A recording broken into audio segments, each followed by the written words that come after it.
प्रश्नावली 1 का 11वां प्रश्न है। लिखा है कि यदि x बराबर r sin a cos c है और y बराबर r sin a sin c है और z बराबर r cos a हो तो सिद्ध कीजिए कि r square equal to x वर्ग प्लस y वर्ग प्लस z वर्ग।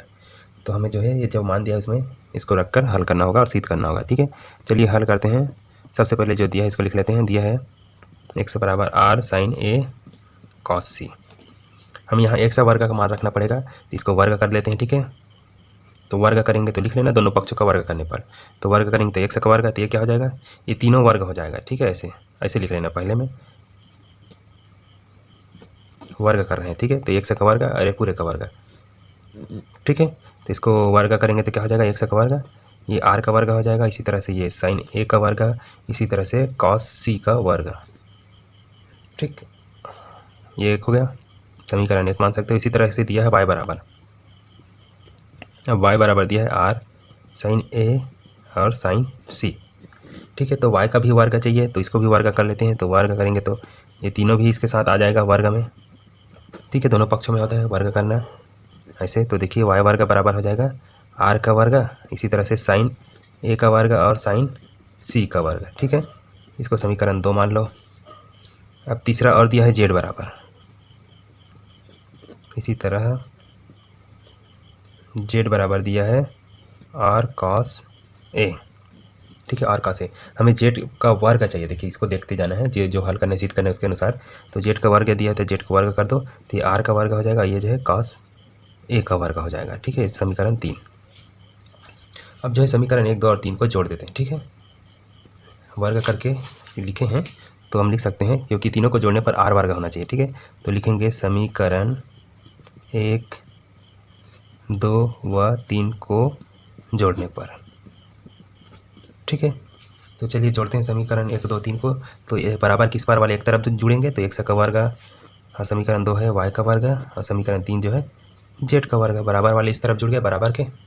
अब बाकी को इधर जोड़ेंगे तो ये है r वर्ग sin वर्ग a cos वर्ग c, एक हो गया। दूसरा देखिए r वर्ग sin वर्ग a और sin वर्ग c, और तीसरा मिला है r वर्ग cos वर्ग a। ठीक है, इतना लंबा चौड़ा हो गया जोड़ने में। इधर तो कुछ नहीं कर सकते, जुड़ेगा नहीं। बाकी इधर को देखो, तीनों में जो एक जैसे कॉमन है उसको बाहर निकालेंगे तो तीनों में r वर्ग कॉमन है।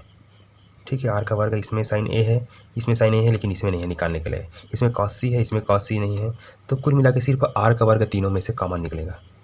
तो यहाँ सिर्फ sin वर्ग a और cos वर्ग c, और यहाँ भी sin वर्ग a sin वर्ग c, और लास्ट में cos वर्ग a मिलेगा। ठीक है, अब इसको क्या करना है, देखिए साइन, ये दोनों में साइन कॉमन है। ठीक है, देखिए इसमें भी साइन का वर्ग a है, इसमें भी साइन का वर्ग a है। तो ये जो है इधर को लिखते जाना है बार बार आपको। ठीक है, r का वर्ग है, इसको बड़े कोष्ठक मान लेते हैं। तो छोटे कोष्ठक में देखिए इसमें भी साइन a है, इसमें भी साइन a है, दोनों में से साइन a को बाहर निकाल लेते हैं। चलिए, तो दोनों में से साइन वर्ग a को बाहर निकालेंगे तो हमें मिलेगा इधर cos वर्ग c और इधर मिलेगा साइन वर्ग c। ये देखिए ऐसी है, ये मिलेगा, और इधर बचा है cos वर्ग a।